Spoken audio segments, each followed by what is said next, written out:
the picture is set, I am here, and you are here. So let's go. Yesterday I hosted this very workshop in Swedish, and the end result was this one. So we are going to do something like this. Every piece turns out differently, but something like this in the end of this workshop. But before that, we will have to go through some preparation. The materials are very, very important to get these flowy techniques right. Preparations of the materials, also the proper technique, and perhaps some mindset, because in this technique we are using more looking and less cooking. That's a very nice phrase. I don't know who said it, but it's very applicable on this kind of painting. So perhaps you've seen me on YouTube or Facebook, Instagram. You've seen me paint stuff like this and this. And these paintings take me just a few minutes to paint. So it's not I'm not a fan of painting picture perfect, realistic paintings, because they take too much time for me to do, and I don't like sitting with the details for too long because I'm restless. I want to finish fast. But if you want the paint to flow in this way, and if you want it to, the water and the paint, if you would like it to make the painting for you, you will have to give it the right, I don't know the English word, so let's phrase it in another way. You have to prepare the materials so that the water and the pigments can flow correctly. So that is what I will show you now in the beginning. First thing, oh, I forgot the first thing.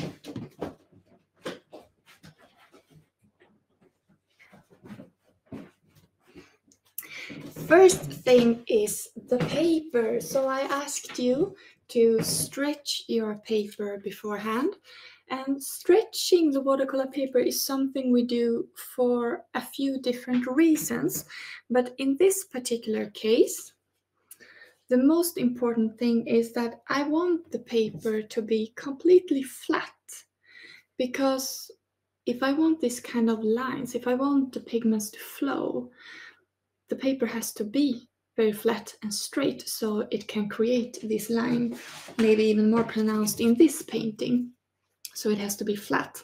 If the paper is not stretched, it will buckle, it will get wavy when the painting dries, or even when you paint on it.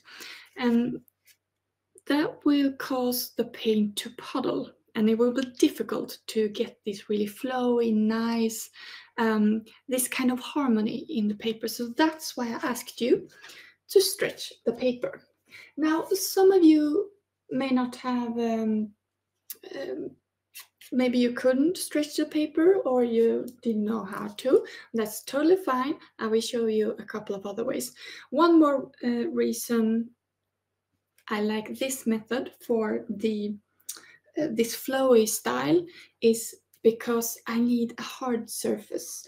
Because even if I use really thick paper, when I use this much water, now this one is dry, but it's still kind of soft.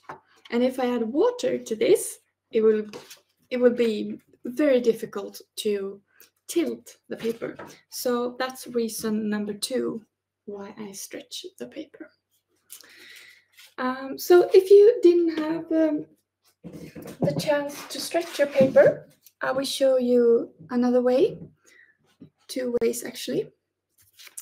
This is something I recommend to my beginners, and you are hopefully not beginners, you have tried watercolor before, but this is a pad. Saunders Waterford is, by the way, the brand I'm using almost always. So this pad, all the single papers are glued on all 4 sides. So what you do is you paint straight into the pad, and then you let it dry, and then you use a knife to separate the sheet from the pad, and it's done.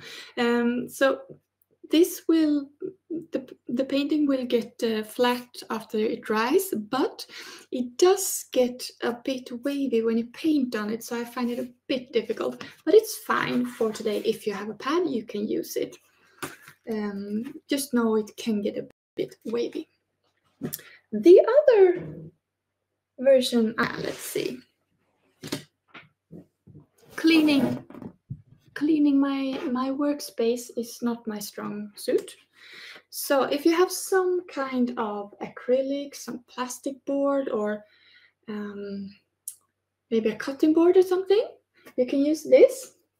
And you take a watercolor paper, any weight will do, and then I'll wet it on both back and front. I use a spray bottle because it's easier in this show.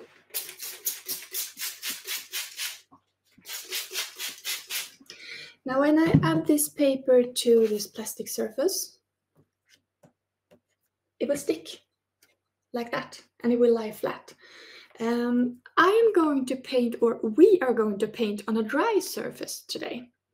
So this is purely for preparing the paper. I use a brush. This is also good for evening out the sizing on the paper. I will get back to sizing and just let you know what it is, why it's important for this technique. So by wetting through the whole paper, the entire paper, it will stay flat while I paint. But before I start to paint on this, if I want a dry surface, which we do want tonight, I will have to just wipe it off with some tissue. So I'm going to switch cameras. What kind of grain do you use? I actually use all of them. For this technique, you don't need any particular. You can use satin, you can use rough, you can use fin. In Swedish, fin is a bit confusing because it means fine, but it actually is kind of like the rough grain. So it doesn't matter. I like them both. I use them both. Let's see. I'm not sure if you can see it, but this one is rough. Lighting is not perfect here. It's rough paper. And this one is satin, hot pressed. This one is cold pressed. Both of these are Sonus Waterford brand. That's my kitchen in the background. Hannemule has also glued sheet pads. Yes, Hannemule has some great papers. Hannemule, Sonus Waterford, Arches. When I bought a pad from, that's a very, very high-end, good, high-quality paper, but the pads were not glued on all four sides. So that was disappointing when I bought one. Let's see. I wanted to switch cameras so we can begin the painting. I forgot to introduce myself, but I guess I will just talk. My name is Åsa Sjölander. I am from Sweden, a watercolor artist, and I love painting fast. So these flowy techniques are perfect because I have 3 or 4 pictures within an hour. It's really fast. So this is the paper. Oops, my agenda is getting wet. That we sprayed. And before I start to paint, I wipe off surface. It's ready to go. And this will stay flat for at least half an hour. It depends on how much water you use on it. So, ooh, it's so nice and purple today.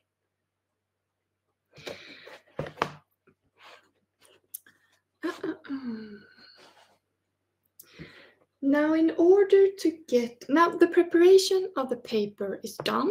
I will, however, today also use a cheaper paper.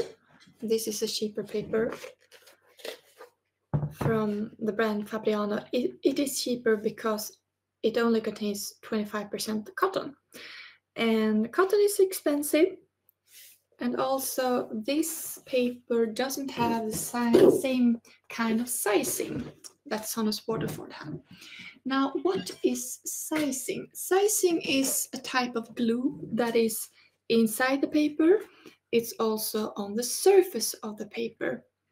And that's very important when we do use watercolors, because when I apply paint to this, I want the paint to stay on top of the surface for a little while so that I have time to manipulate it. That's very important.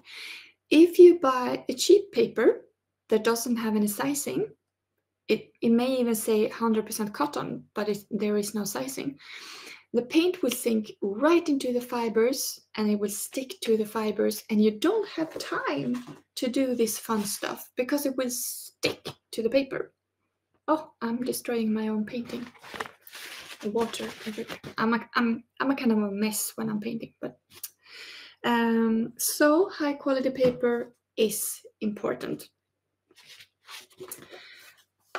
Sizing is a type of glue, and this cheaper paper I can use for demonstrations. I can use for practice.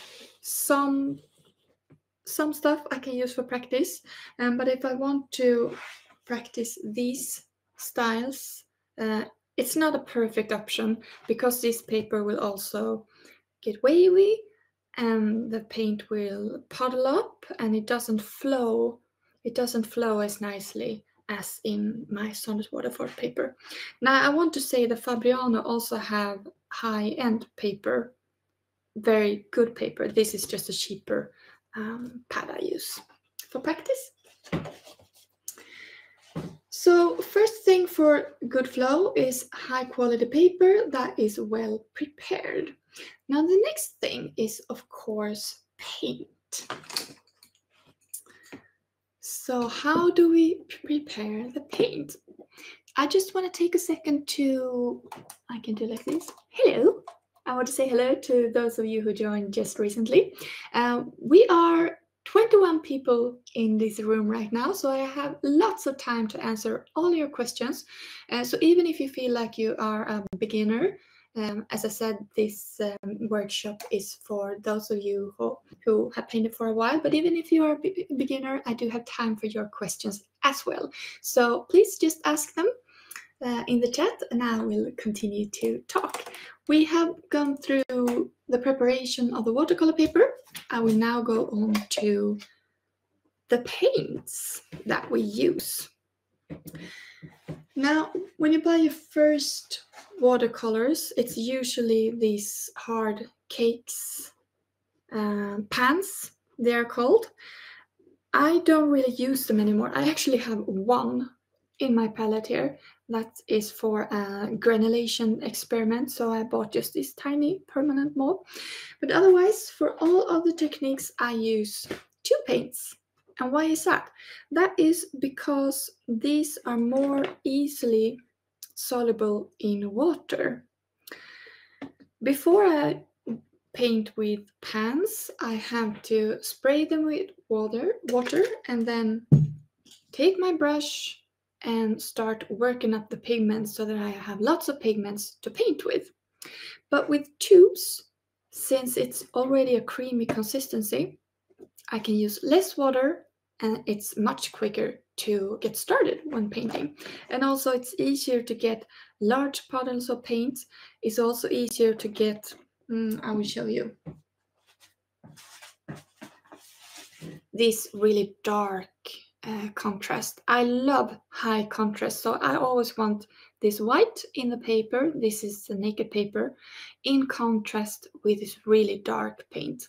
So later on tonight, I will make sure that you put your darkest color in contact with your whites. And of course, you can get these really darks with your pans, but it's so much easier with tube paints. So I love watercolor tubes. This palette is used for, I fill these holes with tube paint. And when I'm done, I close this and it's still moist when I get back the next day. Today I will use just a plate, regular plate, and this is a plastic card that I cut in two. So let's prepare the paint. We will use No, wait, I have one more thing I would like to do. Let's see if we can get some more. Yes, that's my computer, like that. Other stuff I have on my table. I have this sponge. To me, it's really important. So before I begin painting, I use my water to spray it a little. And now I use this to clean my brush and to regulate the amount of water in a brush, water or paint. Also, I have 2 water containers, one for dirty water and one for picking up clean water in. So let's say I have been painting something and my brush is dirty. So before I dip it in the water, I can just wipe it off and then dip it. That way I keep the water clean for longer. I can also, if I want to paint wet on wet, for example, we will not do that today, but if I would like to do that and I just drench my brush in paint and whoops, it's too much paint in the brush. You don't want that when you paint wet on wet. You want as little moisture as possible. I can use this sponge to just wipe some of the excess water off before I go back to the painting. So this sponge is always on my table. And of course, I have my battery of different brushes and other tools. Today, I will use 2 round brushes. Doesn't matter what kind you use, just one is larger than the other. And then I will use something to scrape off the paint. And I have a few different painting knives, palette knives, and this is a matter of taste. Perhaps you like this sharp pointed edge, a larger edge, or my favorite is a smaller knife that is angled and also rounded at the tip. This is my favorite. So you can choose if you want something, if you have something like this. You can also use a plastic card. This is half a plastic card, an oyster card. That's our tools for today. And also, of course, the spray bottle, my friend. So, we are going to use 2 types of consistency on the paint. One for making, I will switch back cameras just one more time. There we are. One consistency for this type of painting. We're not going to do all of this today, but I'm going to show you the technique to use this. For this one, you will need a softer consistency. And another consistency for this type of paint, and this is straight out of the tube for most colors. Not all, but for most, I will show you.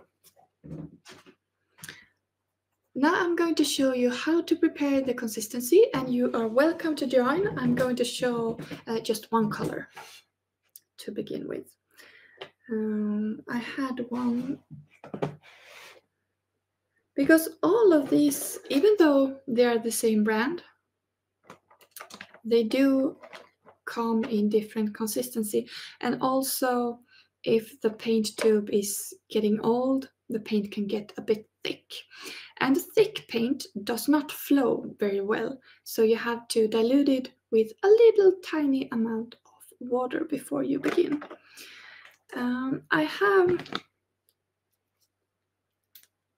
Let's say I want to use the credit card to scrape off the paint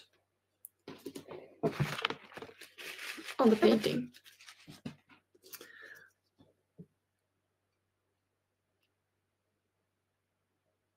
Let's see. Oh, it's almost empty. This is indigo. It's a favorite color. And I'm also very weak in my hands. Let's see them. You can see how soft this is.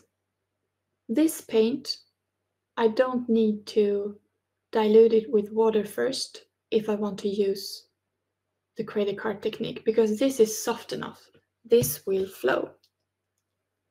I want to save this, suck it back in, but I do have another color, and this particular is Sepia. The last one was indigo.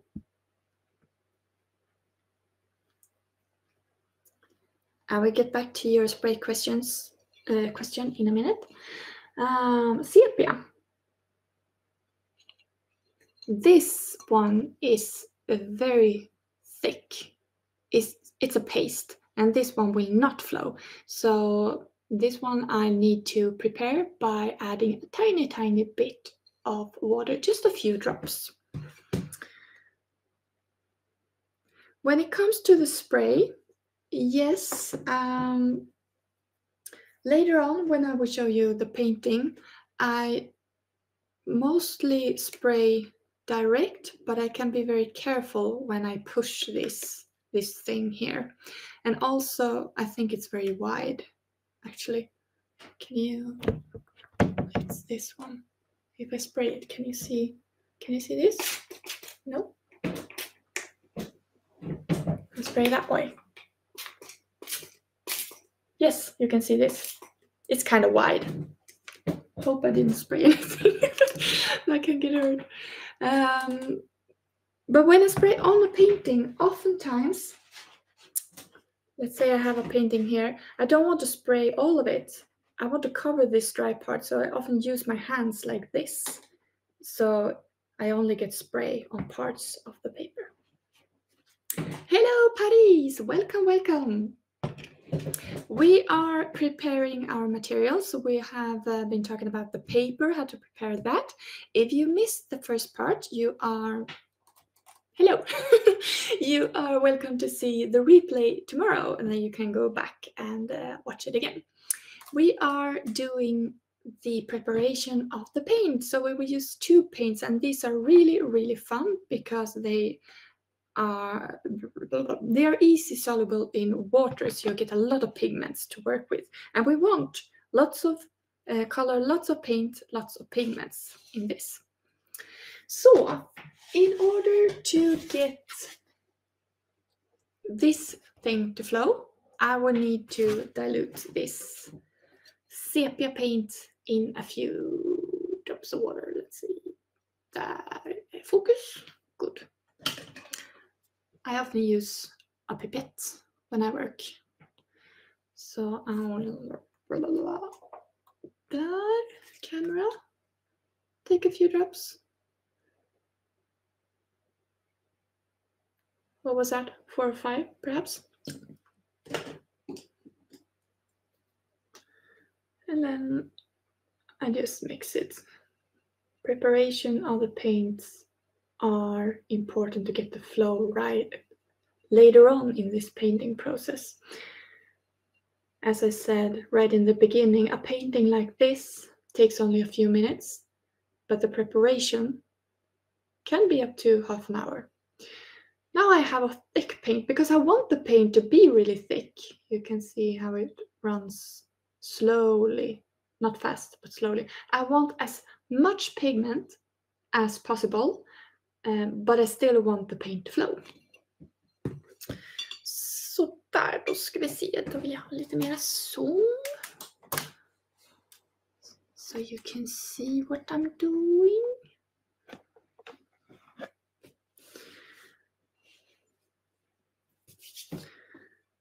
The first, I'm going to show you one thing. And after that, I want you to prepare one color, doesn't matter which one color in this thick, almost creamy consistency. Then I want you to add it. I just want to try if this is easy. No, it's too small. Wait, like this. I pick up some paint. I add it to the paper, you can see how it stays on top of the paper. I hope you can see. If you can't see, I'm telling you, it's like a dome on top of the paper. And it has to be like that, so that it can flow. I take a larger brush, fill it with water, add it to the side of this pool of paint, and then I just sneak up on it. That's when you get this kind of explosion.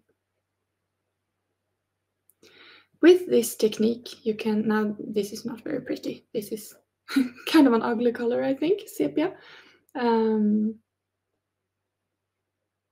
can develop this and create butterflies and flowers. I can show you if you want to. Hello, Isabel. More people from France. Welcome, welcome. So your first exercise for tonight is 1. Prepare a consistency of the paint. Take it out of the tube and make sure that it is flowy but with as much pigment as possible. And for some of you, that could mean that you can use the paint straight out of the tube. As I said, that depends on the paint and the color of it. And the next exercise is to take your paper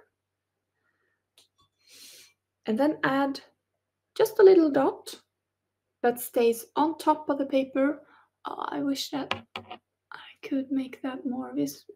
That would be more clear. The lighting is not perfect. Maybe, almost there. Let the paint sit on top and then take a larger brush. It can even be a wide brush. Put a puddle of water and just sneak up on the paint and make it flow. So that's our first exercise. And please just let me know if you have any questions. Do you want me to show how to prepare the consistency again, or are you fine? Perhaps I can show you a more pretty little flower. This flower is dead, I think. I have this tiny little dot here is indigo. Indigo is a favorite color of me and my students. Yesterday I had this workshop with almost 300 people, and a few of them told me that indigo is a color that they are obsessed with. It's very nice because you can get this black color, but also the lightest of blues. So it's very versatile. I use a white brush. Lots of water, lots of water. Very important. So that the pigments have space to flow.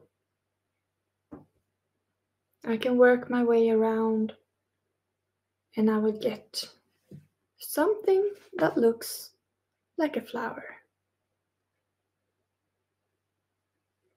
Make sure to leave some white spaces, because the white spaces are very important. When I went to music school, my teacher told me that music is not built by, notes. They are built by the pauses in the music. The pauses are very important. When we experience beauty, we need the breaks in between. I can also go in with more water, and that way the paint will continue to flow even further on the paper.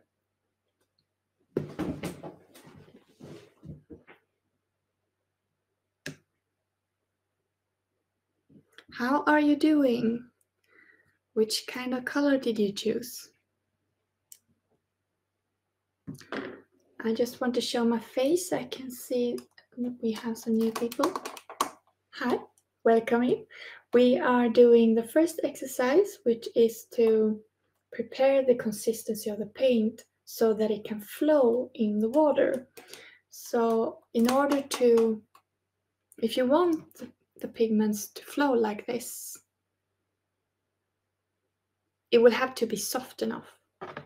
So we use 2 paints, but they are still a bit thick. So most often I have to dilute it with only a few drops of water. So I use a pea size of paint, dilute it with a few drops of water, mix it up, and then I can get the paint to flow like this.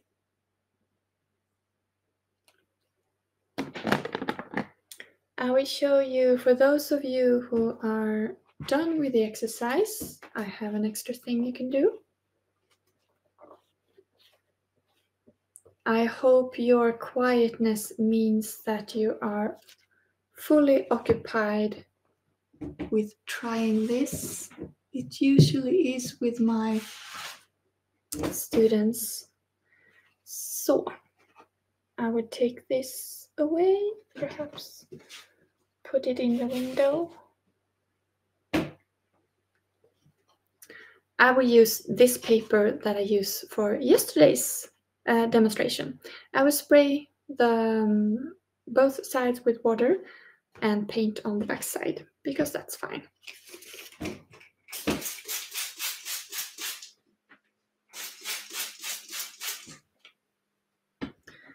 And just wipe off the surface, because we always paint on a dry surface until I say something else. Make sure it's dry. So for this next exercise, if you're done with the first one,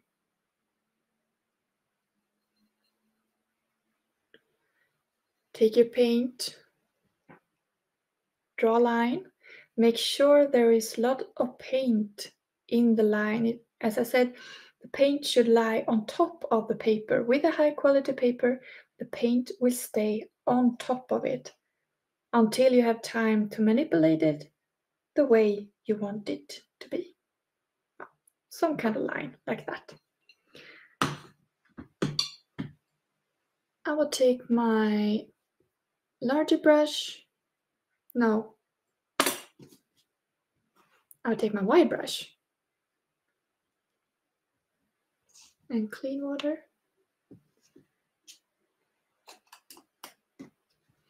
Fill it with clean water and just sneak up on the paint like that. You can create the most beautiful landscapes this way. It looks like trees. I would turn it.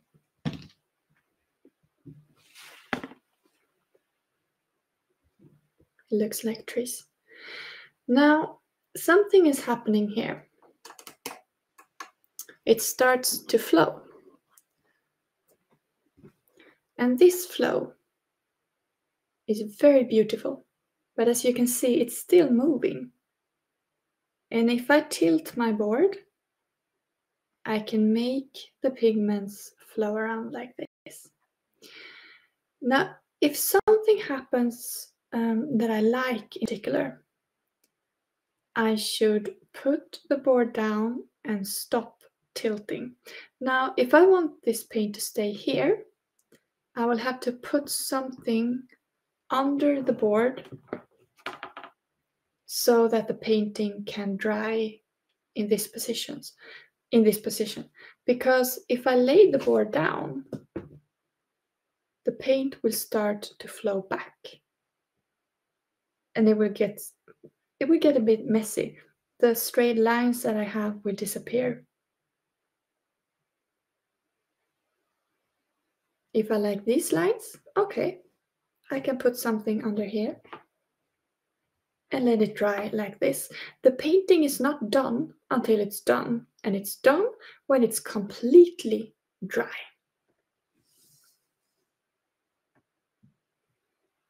I can also choose if I want to play around this. The more I play, the more messy it will get. Sometimes I actually can afford to get a bit messy. That's fine. But mostly I try to be very careful about how much tilting I do and how much water I add. Now there's a lot of water in this one. Perhaps I would like to remove some. I always have a towel on my table so that I can get rid of some of the excess water.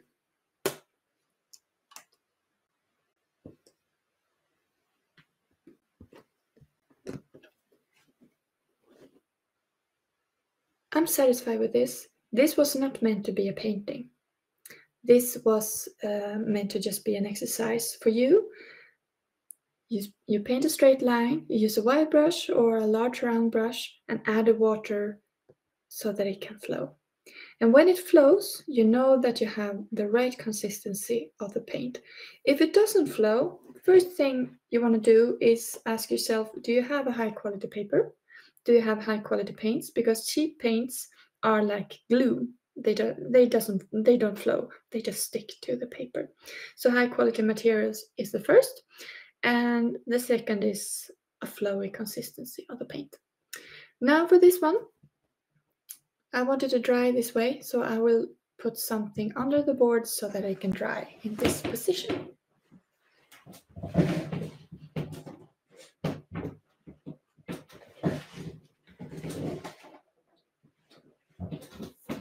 I'm using ordinary hard watercolors that need water to be just used, so they are not that pigmented as the watercolors from tubes.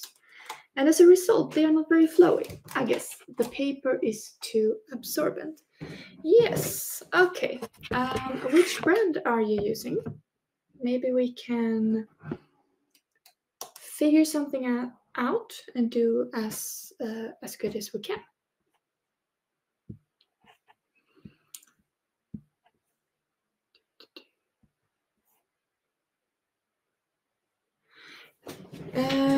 Yes. When it comes to your paper, Hahnemühle, does it say 100% cotton anywhere on the paper? Because I do have a Hahnemühle paper that is crap. I bought it a few years ago. It's an anniversary. I can actually go get it. I have it.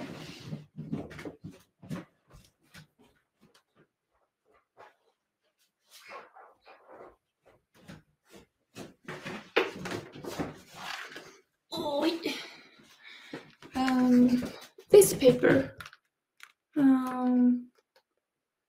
it's actually 425 grams. It's very thick, very beautiful, but it sucks to paint on. It doesn't flow. It just sticks into the fibers of the paper. Yes, harmony. Just let me check one thing, because Hahnemühle's paper are getting me confused because they look the same, but there's one called Expression and one called Harmony, and I usually mix them up. So let's see. Hahnemühle, Harmony.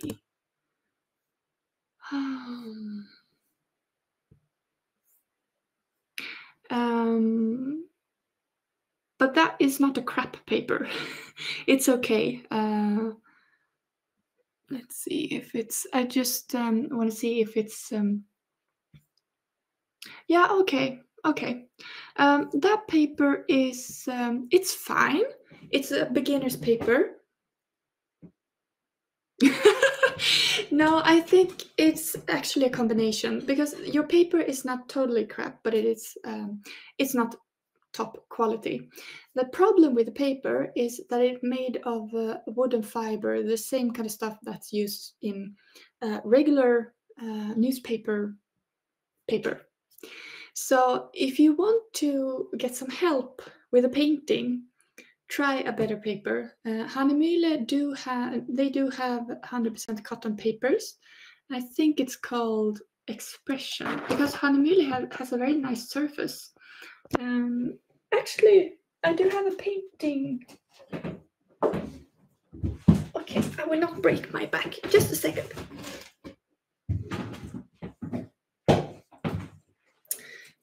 This painting is made with a flowy technique. It's kind of large. It's made on Hallemüller paper. They do have good papers, but make sure it's 100% cotton and of higher quality. I think it's called Expression. Yeah, that's right. If it doesn't say cotton anywhere, it's not made of cotton, and it's probably not sized either. So that's why the paint just sticks to the paper. Hard pans doesn't need to be low quality. They can work, but the problem for me is that I don't get as much pigment as I want to. Yes, I think gouache will flow because acrylics will flow, even though you shouldn't dilute them as much. But gouache will flow, and as you say, it will not be as transparent as watercolor. But try it. You can try that because I think when I tried gouache, they were more easy to pick up from the palette than the watercolors were. So buy another paper, and when you try it, you will feel it straight away that you get a lot of help from the paper because the paint will not stick. Do we have any other questions, or should we move on? I have more exercises for you.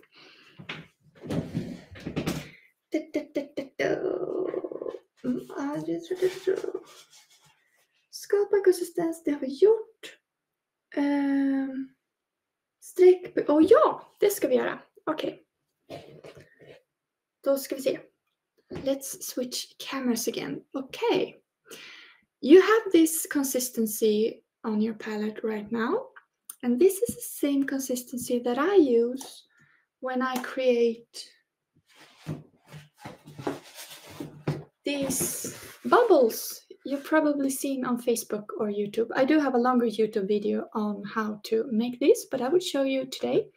I think you will find it quite easy if you have the right consistency of paint. Now my paints are a bit dry on the surface, so I will spray them with just a tiny bit of water. Boop. Boop. A very, very small amount.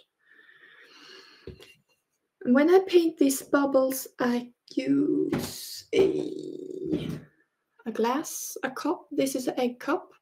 There was one person watched my videos. She was really angry because I misused this pretty little piece of pottery. It was just an egg cup to me. It's beautiful. Yes, it's pretty. But I like to paint. So it's a painting tool to me. So what I do is you can choose to either dip this straight into the paint, or you can use a brush and just paint the rim like this. Both methods are fine.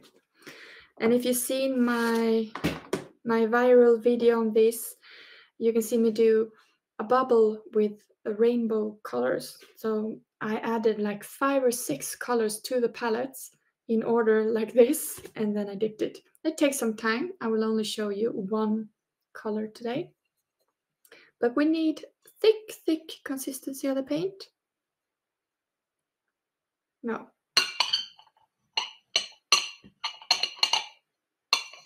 This is quicker. And then I need my large brush prepared with clean water.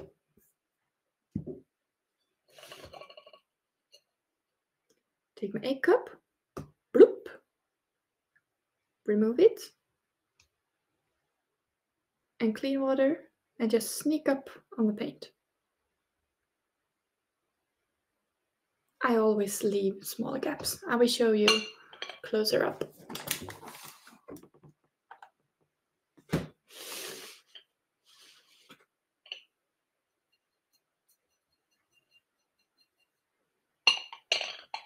Actually, my plate is a bit uneven, so I use my... I use my brush to paint the rim. I want as much paint as possible. Bloop. And clean water. Lots of clean water. Should be a puddle. Then we have a bubble. That's a very fun technique to use. So, as you saw, you can make different sizes. Also, different colors are fun. Do you prefer cold or hot pressed paper? I mostly use cold pressed, but I use both. And for this technique, it doesn't matter at all. So you can use whatever you have.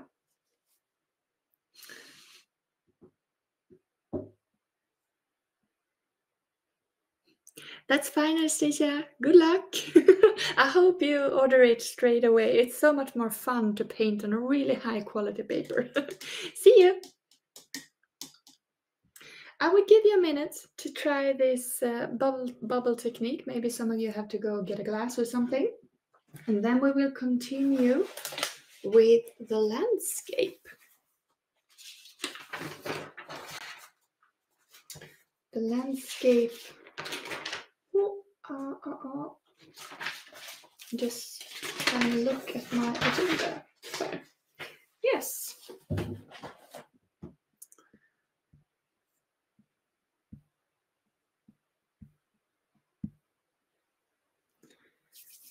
In the next exercise, we will use the flow. We will use the flow. Because a secret to my paintings is the contrast between the wet, the blurry part, and the dry part. So all these parts where you can see blurry, soft colors, you can see that it has been running. That's where the paper has been wet. And all parts where there is white or very strong, harsh contrast, that's where I kept the paper dry. So I always use a dry surface when I begin, and then I make sure to always keep a part of the paper dry. So sometimes I have to cover it with my hand if I'm spraying water, or I will have to use some paper to wipe it off so that it stays dry. We made this one in yesterday's workshop. Also, you can see the spots. That was an extra thing I did. This is salt that I added to the wet paint. So you can tell that this contrast is very important. So that's the next step we will do. Also, this one I did on a live on Facebook. This kind of texture, you can see the dotted things here, is created by me adding the paint, and then I added the paint to dry surface, and then I sprayed. And the spray created this spotty texture. So, good. Let's go. Let's make some landscape. Up until now, perhaps you've done like me and used practice paper or something.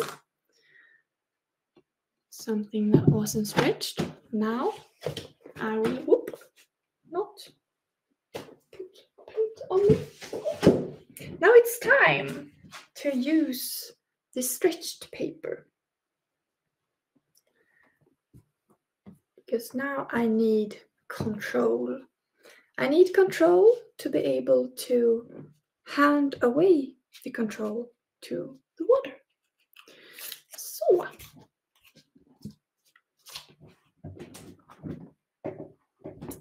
first thing we're gonna do is to choose 3 colors. I think 3 colors is perfect, and it doesn't matter which. If you want to make a summary picture, make sure to keep the colors like green, yellow, pink perhaps, red, brown. If you want a cool, cold winter feeling, you use blues. And I mostly end up with this blue, purple, cool tone pictures, although I'm trying to make a summer picture. So today I am not going to pick a blue color. And I think it's because I often use indigo in my paintings. Indigo or Payne's gray. This is also indigo. It's a very nice color. It has a nice flow to it. But today I would like something else, and I have an idea. It doesn't matter which colors you choose, but one of them should be really dark. And I am going to choose perylene green as my dark color. And then I want yellow perhaps.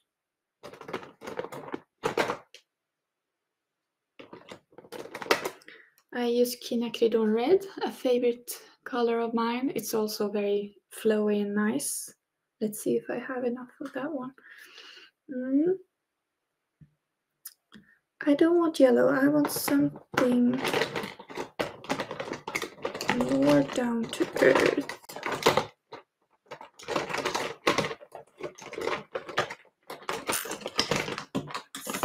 If I have some green gold. Yeah, green gold. Also a new favorite of mine. So green gold, perylene green, and Quinacridone Red. You don't have to use the same colors as me. Just choose something that you find beautiful. And now we will use the plastic card that I hope is still with us somewhere.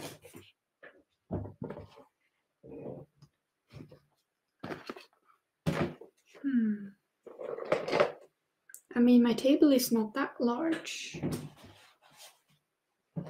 Okay, I don't have my plastic card. It's somewhere here. I will use the painting knife instead.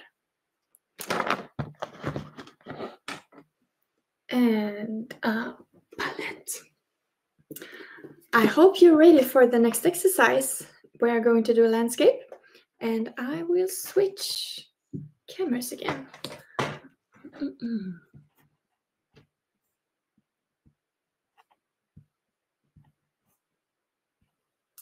There we are. Oh, we need a wider view of this. Perhaps like that. Be nice to have all of me in the picture, not just like up to my tits.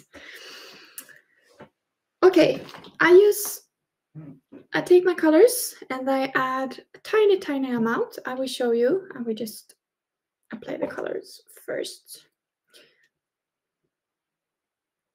My painting is so small, I need just the tiniest amount because there's so much pigment in these watercolors.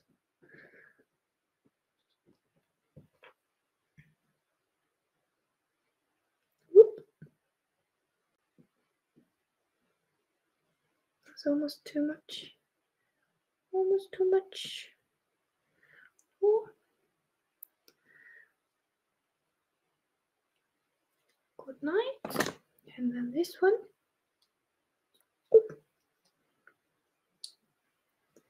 Bit of that. Beautiful. Okay. So just a tiny little amount. I just put them in 3 dots like that. Okay. How do we do this? I'm always painting, almost always painting with my board tilted like this. On this painting, first thing we are going to do is the sky. Maybe it will turn out sea or something else, but first thing is, our plan is the sky. So I will cover this part in water first, clean water. And then I will apply the paint to the dry part up here. So I keep this part dry. And I always try and keep more space white and dry than I believe I want in the end results, because it's very easy to get too much water in this and suddenly all of your white is gone. And if an accident happens and there's water all over this, it may end up like something like this. There's water almost everywhere. So make sure to be careful about your dry spaces. And the dry space is like a third up. Let's go. Okay. So I have 3 colors straight out of the tube on my palette. I may want to add more colors further on. That's fine. But I will begin like this. So, white brush, clean water.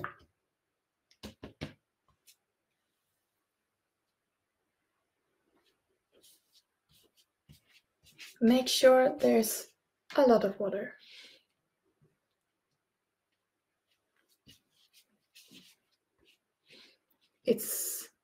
Oh, that's good. Now you can see better. It should be runny. So, I take my palette knife and make sure I get some of each color. And then on the dry part, I just scrape it off. And in the beginning, I'm just adding lines to it. I get my spray bottle.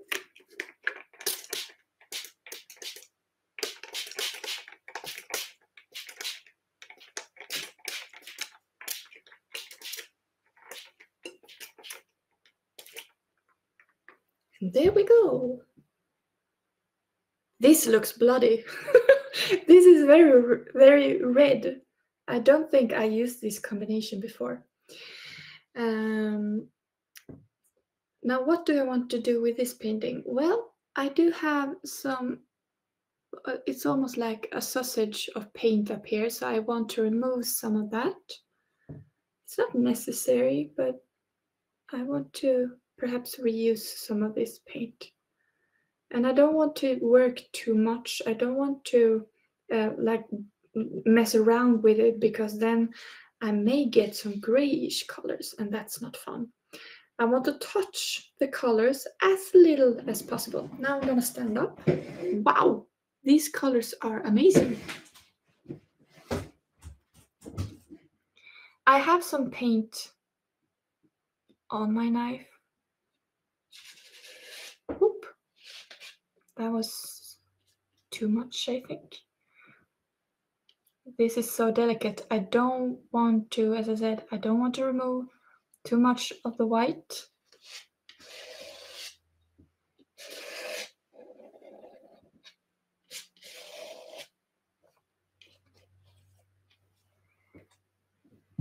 And this part, to me, it's perfect. I'm not going to do anything with it, because the paints are nicely separated and we have these nice lines, so I make sure to just keep the board tilted this way. What I want to do is to turn off the light in this part so that the focus is totally on this area. I could do that by just cutting off this part, but I can also go in with a damp brush, not too much water, and just lightly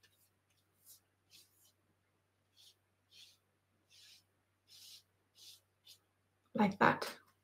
And I always I'm looking all the time after each stroke. Is this enough? Do I really need another stroke? Do I really, really need it? Yeah, this part is too big. It's taking too much attention from this part. So I will continue just a tiny bit. Make sure to save enough white. And then I look again. Is this enough? Yeah, I think it's enough. It's starting to...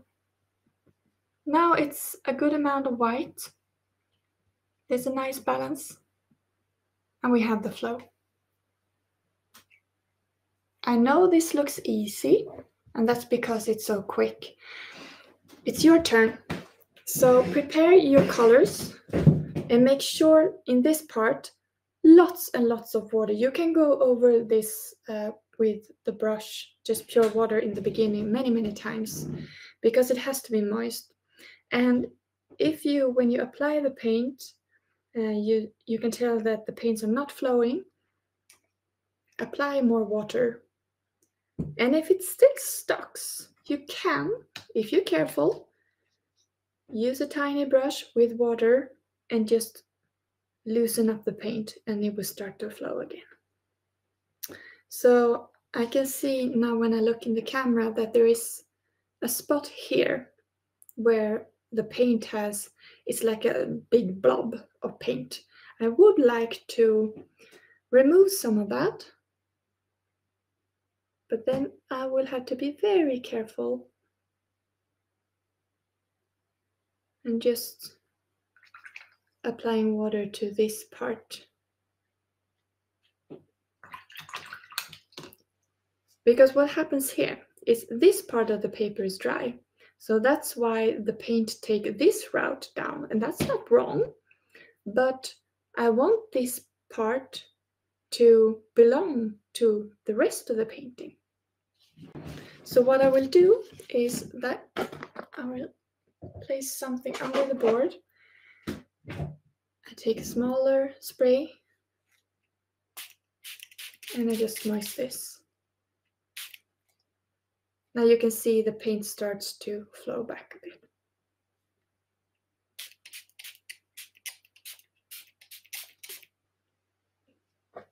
I always take a great risk when trying to adjust something. That's not something I recommend. If you can, when your paint started to flow, just leave it.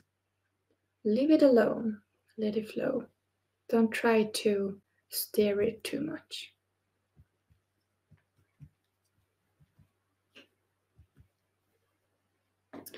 Now this painting has to dry in this position. And if I wanted to create, I know you're fully concentrated on yours right now, but I will continue to talk. Perhaps you can go back into the replay. If you want to create these spotted effects, now is the time to add salt to your painting. Just regular table salt. It will create these spots. I also have, this is also salt, larger spots. It's because I added the salt to the painting when it was still very wet. It was running around, and then I got these larger dots.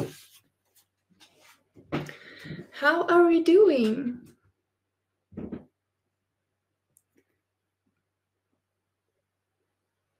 Is the paint flowing all right? Did you choose the right colors? I always get surprised when I choose a color. It was the same last night when I did the same workshop. I first applied the colors and I said to the others, "Oh, that's a horrendous combination of colors. It looks ugly," but it changed when it developed. Because a watercolor painting always develops until it's completely dry. So I'm not an expert on it, but I try not to judge before it really is finished. So this one will continue to develop until later tonight, perhaps tomorrow, until it's completely dry. Because I was trying to adjust this part here, there will probably be some kind of bloom up here, and that's a risk I take when I try to fix things. Yes, you can spray how much water you want to. When you apply more water, the paint will just continue to run, and you can apply more paint too if you want to. that was so fun. Yes, and this technique is it's addictive. You can sit for hours and hours. When you get the hang of it, when you get the right technique, it's just so easy to sit and play around with it.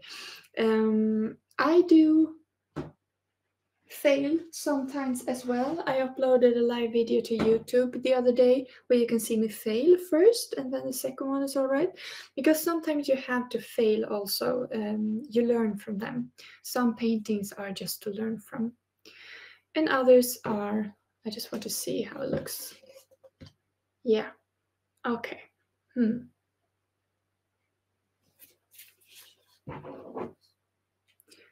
may want to do, I shouldn't do adjustments here, but in this painting, if I get some kind of idea, I could apply more water here.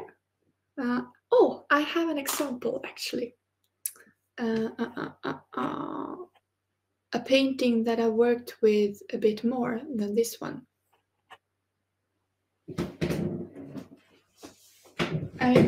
I believe there is a short version of this on YouTube when I painted. It looks like this. So there are actually two colors in this. It's indigo and yellow ochre, perhaps even green, I don't know. I started this painting like this. So I applied lots of water here, and then the paint started to run, and then I tilted it back. So the stripes disappeared and I wasn't satisfied. I added tons of water and paint, and it was very messy in my studio that day. After a while, I took my credit card and scraped. These mountain-like shapes are actually from me using my credit card to scrape off the paint. I worked, okay, it's not a long time, but it's around 12 minutes, I think. So I messed around quite a bit with this one. But if you mess around, just make sure that there are light parts and there are dark parts and there are blurry parts and parts with definition, because it's the contrast in the painting that makes it interesting. So blurry and defined and light and dark.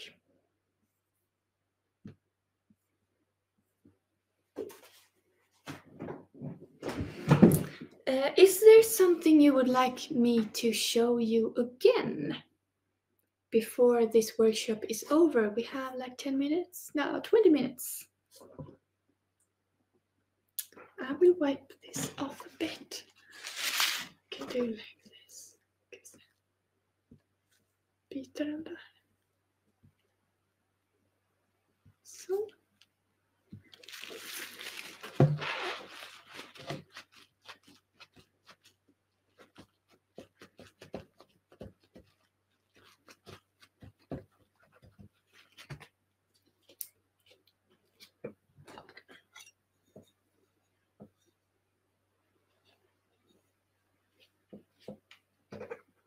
I have quite a little bit. I wanted to,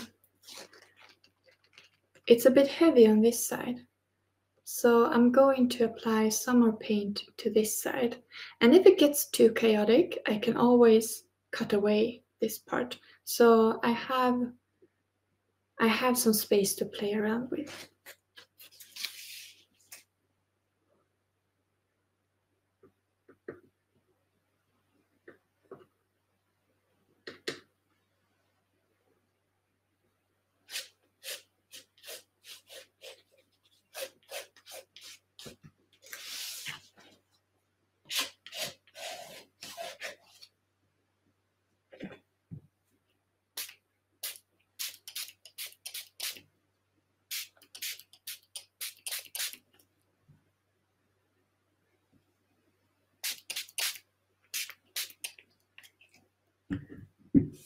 If the painting is dry enough, I can actually tilt it the other way if I want something else to happen. That's fine. But just make sure that your stripes are dry enough so that they doesn't disappear when you change.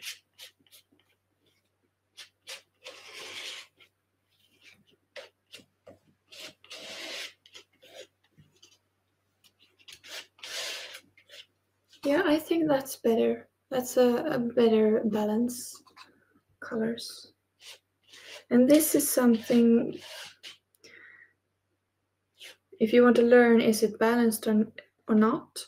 I think it's easier to take it slow, and perhaps if this is your first time, have a look at it tomorrow. You can always paint over, you can use the same technique over the painting if you need to add more paint. It's easier to add more paint than to remove it. I don't use brushes too much, and that's because I don't like to have visible brush marks. I also don't like to mix the paints too much on the paper because they will get muddy and gray if I do that.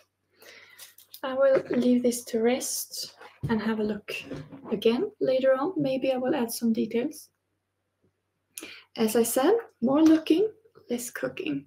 What colors did you use again? I'm from Canada. Welcome. I can actually write it down in case my pronunciation is a bit off. Perlin green is a lovely dark green. Quinacridone Red and green gold. Now what I like about these three colors is that I feel that they are soft and free-flowing. These are not, we can compare it with ultramarine blue, for example, and cerulean blue that are a bit more heavy to paint with. They are slow, and these three that I use, I learned that they are quick. Let's see, I love them.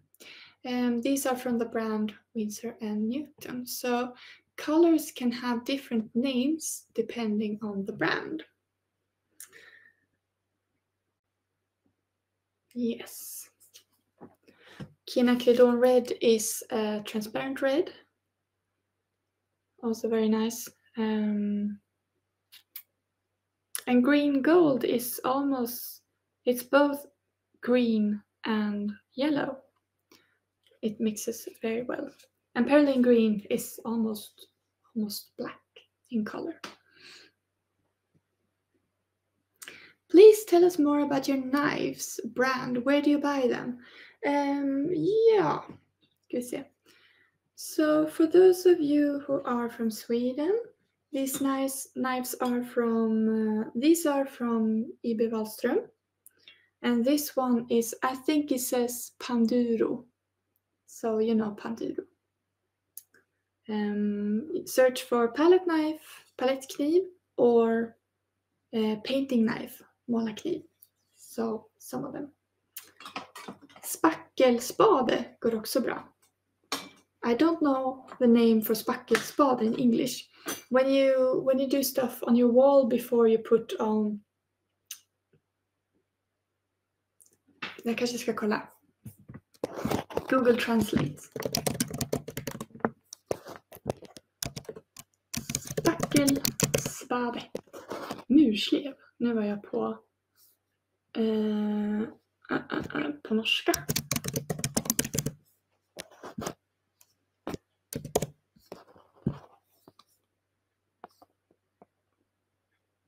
Wait. Do you want to translate that? Potty shovel. Is that right? Potty shovel. You can always use, typ primer. Ja, någon typ av sån spade. Yeah. Oh, excuse me, I'm just going to let my cat in.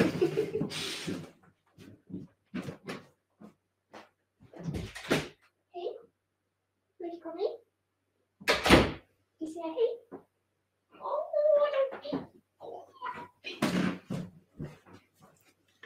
Kolla! Hello!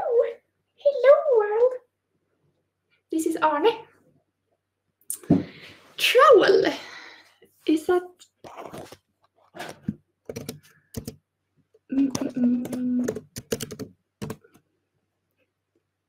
Yes, something like that.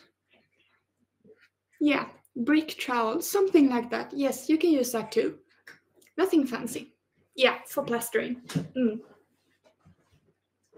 So it doesn't have to be bought in a special painting store, but it's a matter of taste, what you like. So, do we have any more final questions before we end this? I will send you. Do you ever do something after the salt spots dry to play with them? No. I rarely do. I've seen people do like dandelions with the spots. There is a lot of stuff you can do, but I'm a bit impatient. I prefer to do paintings that takes only a few minutes. When I have to do multiple layers, I often give up on the painting. So the best is if I can do it in one go. Would love to see again how much paint you had on your knife when you started. Yes, I didn't show that. I can show that because I do have paint left on the palette. Let's see if we can make this work. So just a tiny amount. I clean my palette knife. And it's actually very little. Since watercolors are so highly pigmented, this is artist quality, so it's a lot of pigment. You don't need much. Perhaps I can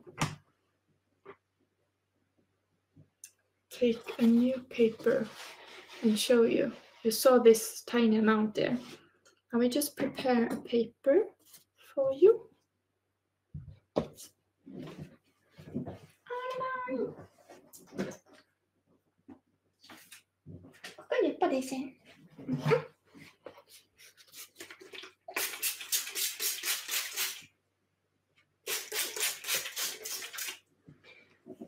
Now this surface is wet. I just sprayed it with water. And this tiny amount that I have on this knife,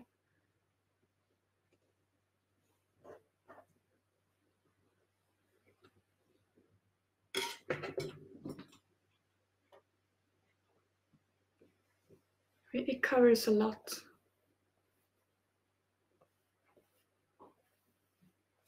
It's a lot of paint in that.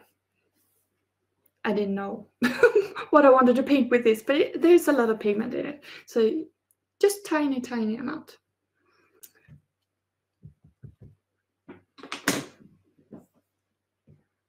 Okay, I think I missed some questions.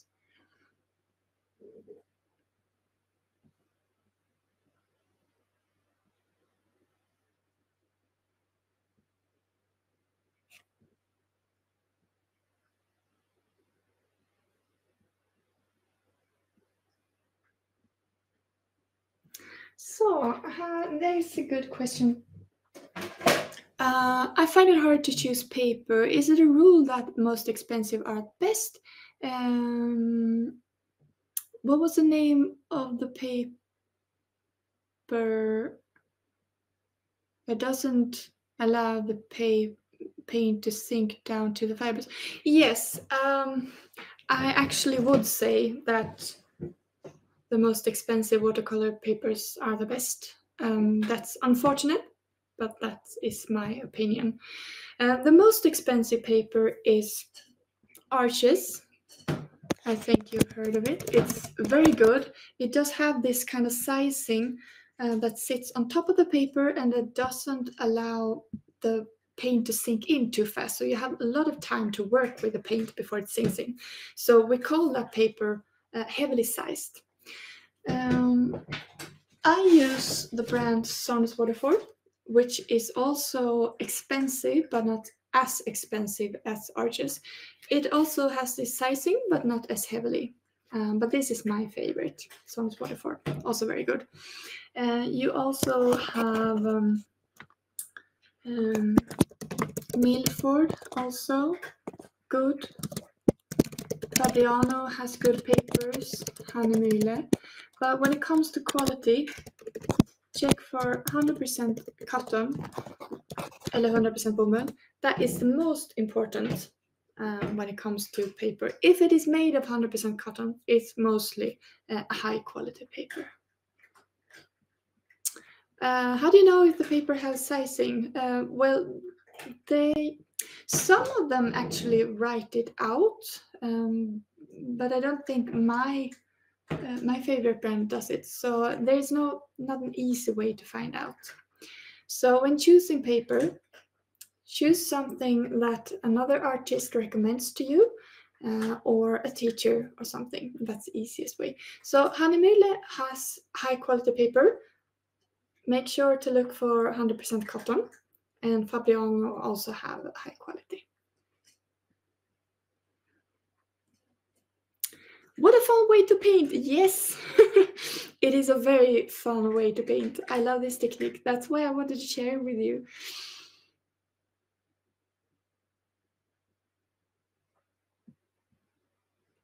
Thank you for the compliments. So are we taking... nu förlorade jag min engelska här. I'm losing my English. I'm just checking through the chat if I missed any questions. Or if we're saying goodnight. It looks more brown in this camera. I think it's good. It's like a source of light coming up here. Or perhaps a tornado. We'll see tomorrow when it's done. So if you want to, you are very welcome to tag me on Instagram if you want me to share your artworks to my followers.